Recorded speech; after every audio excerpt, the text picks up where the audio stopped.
हा आहे फिल्मी शुक्रवार आणि आज खूप एक्साइटमेंट आहे हे सांगताना की या वीकेंडला खूप दिवसांनी तुम्ही मुक्ता बर्वेला सिल्वर स्क्रीनवर पाहणार आहात, तेही उमेश कामत सोबत। नवीन चित्रपट आहे आणि चित्रपटाचं नाव आहे लग्न पहावे करून।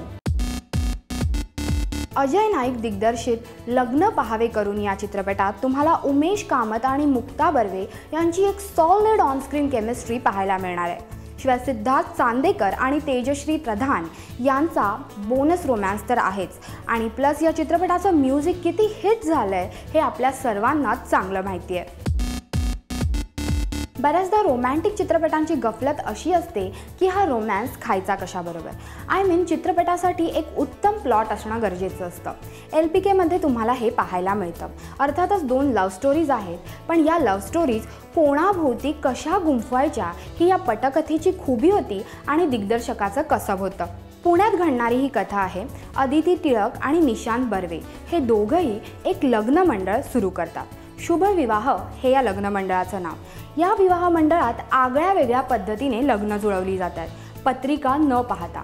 अनेकांना हा प्रकार खटकलाय, पण बऱ्याच जणांना हा प्रकार खूप आवडलाय आणि अशातच ते या विवाह मंडळाचं पहिलं लग्न जमवतात, आनंदी आणि राहुल यांचं।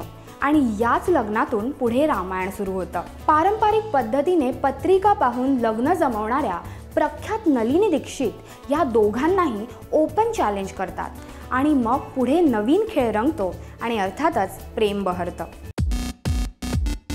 LPK हा प्रॉपर म्युझिकल रोमॅन्स आहे।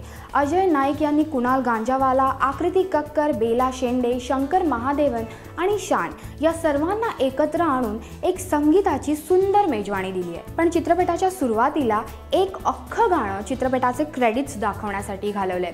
हे गाणं अदिती आणि निशान किंवा त्यापैकी एकाची आणि त्यातही जास्त करून निशांची बॅकग्राऊंड दाखवण्यासाठी वापरता आलं असतं, जेणेकरून पुढचं जे गाणं आहे माझ्या मना ते आणखी उठावदार झालं असतं।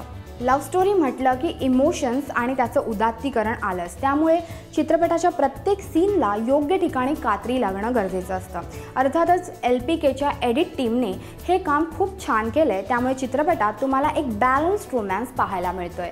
मुक्ता आणि उमेशच्या केमिस्ट्रीला अर्थातच 10 पैकी 10 गुण आहेत, परंतु सिद्धार्थ आणि तेजश्री यांची रिलेशनशिप थोडी घाईत नेली आहे, त्यामुळे अर्थातच हे सीन दाखवताना थोडा ड्रामा ओढावला गेलाय।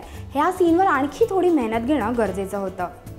पुण्याच्या लोकेशन्स आणि अलिबागच्या किनाऱ्यावरचा रोमॅन्स, अर्थातच चित्रपट पूर्ण वेळ रिफ्रेशिंग वाटतो।